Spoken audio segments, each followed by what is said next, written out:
After an inefficient stint with overtime elite, Rob Dillingham showed up to Kentucky and looked like a different, more mature player. Dillingham managed to generate widespread NBA interest despite coming off the bench for the majority of the season. Now scouts are deciding whether he's built to continue playing that six-man role at the next level, or if he's just another Kentucky prospect who's going to be far more productive in the NBA than he was in college. Who is Rob Dillingham? What are his strengths and weaknesses? Let's get it.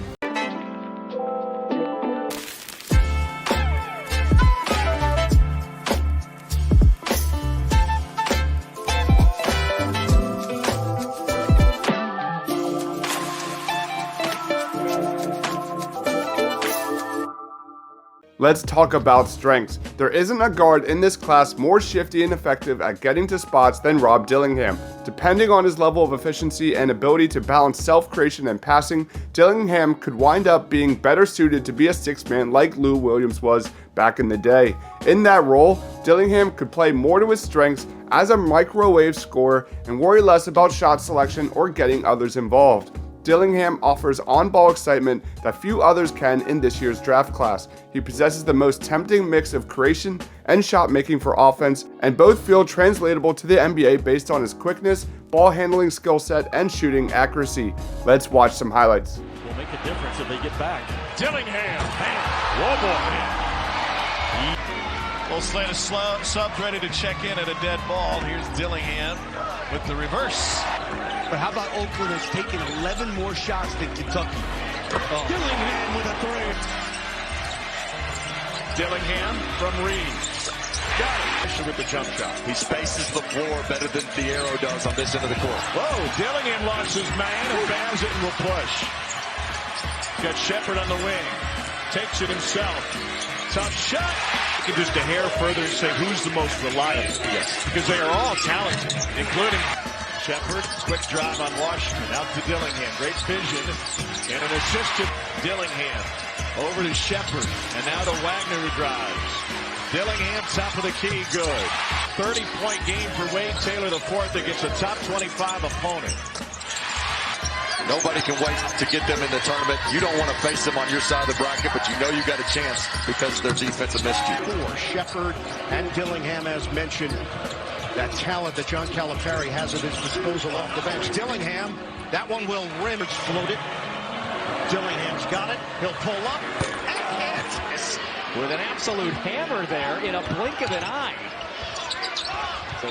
Next up, he's a developing playmaker. The best case scenario pictures Dillingham in a starting point guard role, thriving as a scoring ball handler who can offer enough playmaking to be used as a team's lead initiator. As a ball handler, he has the ball on a string, he's quick with his moves, and he lights up defenses from three levels with a score-first mentality. Passing will likely always be a secondary skill for Dillingham, but he's shown an admirable willingness to play quarterback and facilitate at the right times. For Dillingham to take the next step, he must graduate from just making the right pass to creating the window for the right one on his own. Part of that will come from his scoring, as defenses will have no choice but to key in on him if he keeps shredding the nets. That'll allow him to utilize his handle to unlock passing angles that even his teammates can't see, which Dillingham occasionally has shown when attacking defenses. Let's watch some highlights. This is the nation's best.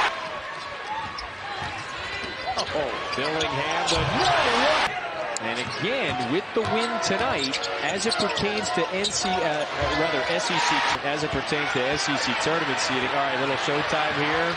Dillingham behind the back. I think he's going to start being a playmaker here. Shepard. 20 lead changes in our game. Here's that matchup. Dillingham. Dillingham in these situations. Dillingham, the lob to the big to improve, and their defense is getting it done for them down the stretch. Dillingham, the lob underneath the big Z. I think Cal sees the same thing. Let Dillingham have a couple of minutes here. Whoa, alley-oop. Dillingham thinks about it. There's that. Oh, great look. Touch two by Reeves. Dillingham. Nice shifting gears. Jumper Reeves. He's got it. Triggers the break for Kentucky. Dillingham up top. Slam down. Reeves baseline, cut off. Somehow found Dillingham. Gets it back. And boy, Jalen Williams had that ball going to the basket. Kentucky knocked it away. Reeves.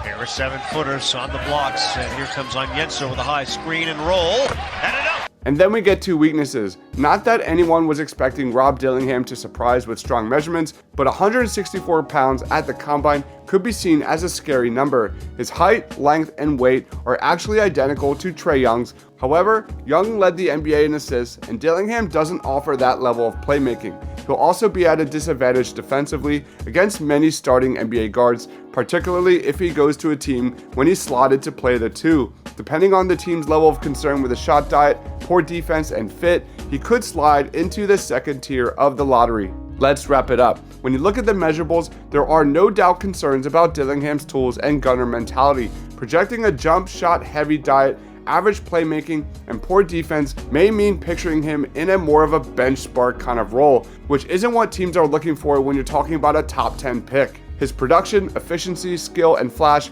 will feel too persuasive in a draft lacking prospects who really move scouts in the middle of the first round. What do you guys think about Rob Dillingham? Do you like his fit with the Sixers if he falls in the 2024 NBA draft? Let me know down in that comment section below. Thanks for watching.